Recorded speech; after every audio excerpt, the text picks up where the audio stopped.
Pragmatism is a philosophical tradition that originated in the United States around 1870. It started back up again in the 1970s after the original decline in the beginning of the 20th century. Simply put, pragmatism is a belief centered around linking practice to theory, with a specific focus on life experience. Knowledge is arrived at by scientific inquiry, testing, questioning, and retesting, and is never conclusive. The term intelligent practice is used a lot in pragmatism. It basically means the process of taking theory out of practice, then applying that theory back into practice.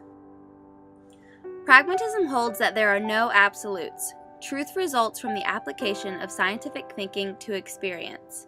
This philosophy was made to combine the two classical ways of thinking. These ways being claims to science versus religion and morality. Basically, facts versus feelings. The most important of the classical pragmatists were Charles Sanders Peirce, William James, and John Dewey. However, Auguste Comte and Charles Darwin had a profound impact on the pragmatist philosophy as well.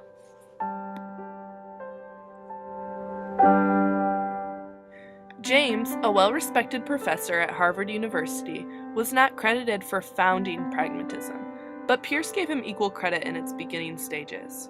He was a psychologist and a philosopher. He believed there are no absolutes and no universals. He was the first educator to offer a psychology course in the United States, even though he suffered from psychological symptoms himself, and also physical ailments. James believed that experience should be more highly regarded than abstractions and universals. James quoted this: "I originally studied medicine in order to be a physiologist, but I drifted into the psychology and philosophy from a sort of fatality.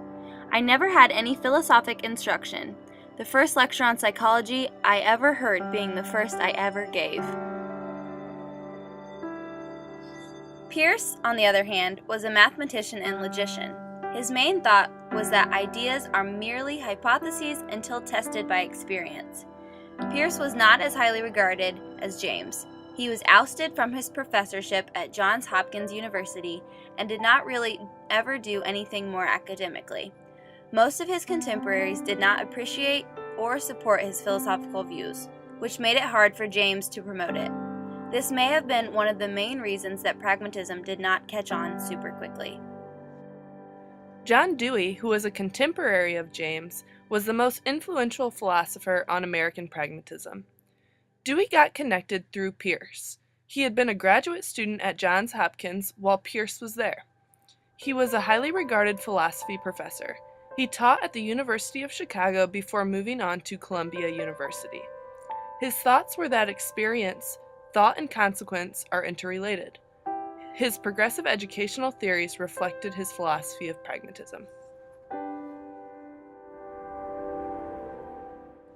Continuing after James and Dewey's contributions, Peirce refined this philosophy because of his own uncertainties, renaming it pragmatism. This is more of what we know of the philosophy today.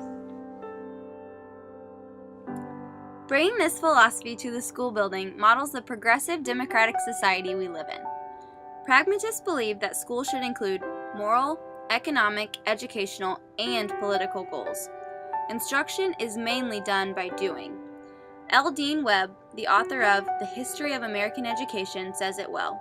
He says, "Problem solving, experimentation, hands-on activities, collaborative learning, and methods that incorporate deductive thinking are all at the heart of the pragmatist views of education."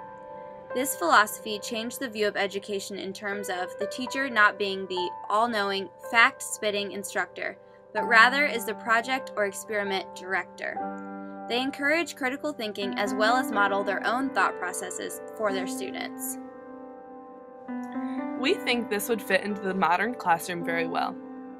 Ideally, to implement this philosophy, one would want appropriate lab stations, a lot of group work, lessons that connect inside the classroom with real-life experiences, and plenty of hands-on activities.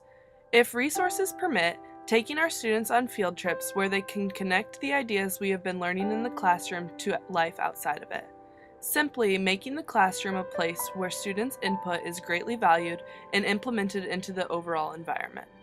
This will help students in their ability to collaboratively work through problems and come to whole group decisions.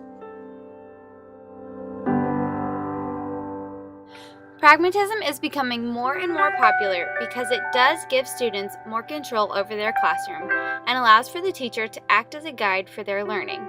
Implemented properly, this philosophy has shown to improve learning in everyday classroom life and make the classroom environment more enjoyable for students.